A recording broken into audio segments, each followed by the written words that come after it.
¿Por qué no existen mujeres sacerdotes? Porque es una iglesia machista. Punto. Es que no hay más que decir. La iglesia se funda hace 2000 años, más o menos. No, un poco más tarde. La iglesia se funda hacia finales del siglo I, según la cuenta que tenemos antes de la era común, que es un error. Si la historia de Cristo fuera cierta, estaríamos actualmente en el 2031. El 2024 es la era común, el 2031 es antes de Cristo, es después de Cristo. Pero en aquel entonces la mujer tenía como función parir y cuidar al marido y a los niños, y cocinar y barrer. Y esto era así hasta el siglo XX, hasta principios del siglo XX.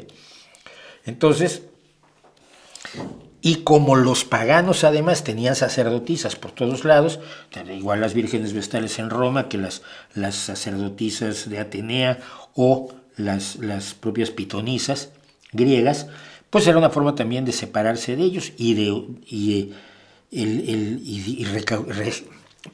recuperar el machismo del judaísmo, que es, pues, si tú lees el Antiguo Testamento, las mujeres son objeto de cambio, directamente, y si no, la historia de Abraham, que es el fundador del judaísmo, el cristianismo y el islam, que como su esposa ya era muy mayor y no tenía hijos, le dijo que podía tener hijos con su esclava, y entonces Abraham pues, andaba con se puso a tener hijos con la esclava y vivían todos juntos, una bonita familia, de las que hoy te dice la Iglesia Católica que no deberían existir, pero Abraham tenía esa familia.